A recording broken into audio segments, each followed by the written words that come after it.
We're looking at a really microscopic moment today. It's what some call the pivot point of the Passion narrative in Luke 22, verses 61 to 62.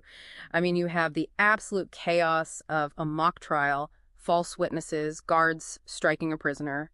But the sources we looked at argue the most explosive moment in the whole thing is actually silent. It's just a look, just eye contact between two men. It's the exact moment Peter breaks. He's just denied knowing Jesus, the rooster crows, and then their eyes meet. But this deep dive isn't, just about retelling a familiar story. We're going to look at the archaeology of the high priest's house to see how that look was even possible, and the specific Greek grammar used to describe it, and honestly how this ancient failure creates a framework for understanding something like modern cancel culture. Okay, so let's start with the physical setting, because the sources really debunk this idea of Peter just, standing outside some modest home. I was looking at the diagrams from the excavation of the house of Caiaphas. This wasn't a shack, it was a palatial mansion. Right, and the scale of it really matters for the story. The dig at St. Peter in Gallicantu, which is the traditional site, it shows this complex, multi-level building. You have the upper rooms where the trial was happening, and then the lower courtyard where all the servants and temple police were waiting. So let's unpack this. If Jesus is upstairs on trial and Peter is all the way downstairs by a fire, the huge question has always been, how did they actually see each other? And that is where the transit theory comes in.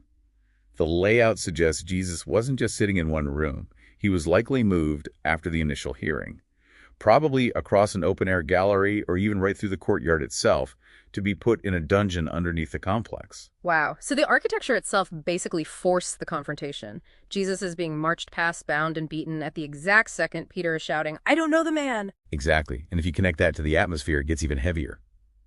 The text specifically mentions a charcoal fire. And theologically, the sources really lean into that. Peter is warming himself at the enemy's fire. He's trying to blend in to survive, seeking physical warmth. Well, spiritually, he's freezing to death. And then the look happens. The sources we read spend a lot of time on the Greek verb used here. It's not the generic word for seeing, blepo. No, it's not. Luke uses eneblepsin. It's a compound word. It means something more like to look into. It implies a calculated arrest of attention, a penetrating stare. So amidst all the chaos, the guards shoving him, Jesus didn't just glance. He locked onto Peter. It sounds aggressive. The natural assumption is that it's a look of anger, and I told you so. That's the common assumption, yeah. But the consensus in the commentaries is that it was a look of severe mercy. If it had been pure anger, Peter's story probably ends the same way as Judas's. Right, and the sources draw a really sharp line between them. Both men betrayed Jesus. Both felt terrible, but they distinguish between remorse and repentance. It's a vital distinction. Judas felt remorse, which is all about the self and the consequences. I messed up. I have to fix this. It's an isolating feeling that leads to despair. But Peter felt repentance. That's a focus on the relationship and the person you hurt. That penetrating look, it didn't drive Peter away. It shattered his pride so he could be rebuilt. It's pretty amazing this story is even included. Historians use this as an argument for the text's validity, right? The criterion of embarrassment. Yes, standard historical tool. I mean, think about it. If the early church were just inventing propaganda to start a movement, you wouldn't paint your main leader, the Rock, as a coward who caves in to a servant girl. You'd make him a hero. The fact this humiliating detail is in there suggests they were stuck with the truth of what happened.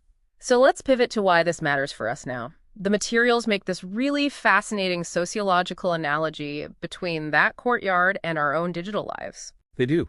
It calls the internet the digital public square. We all gather around the fire of whatever is trending. We want to be in the in-group. And when the mob turns on someone, that pressure to distance yourself, to basically say, I don't know the man, it's the exact same mechanism. It's the fear of cancellation. But the argument here is that the text offers a different path. A Lucan corrective. It does. Oh. I mean, modern cancellation is often a kind of social execution with no path back to restoration. But Jesus didn't cancel Peter. He sifted him. He'd prayed that Peter's faith wouldn't fail, even if his behavior did. The failure, in a strange way, became his qualification. Peter couldn't lead the church from a place of arrogance. He had to lead from a place of healed weakness. And that kind of brings us to a tough final thought. We live in a largely secular age that has, for the most part, abandoned the concept of sin, and yet we've absolutely retained the feeling of guilt. And that's a dangerous combination. If guilt is a signal, like pain telling you your hand is on a hot stove, it's useful. But pain demands a cure. The sources suggest that a society that feels the constant pain of guilt but has nowhere to look for atonement, no look of grace, is just trapped. It's a cycle of anxiety and performative perfectionism. If we can't be forgiven, we're just forced to pretend we're perfect. And that is a crushing weight for anyone to carry.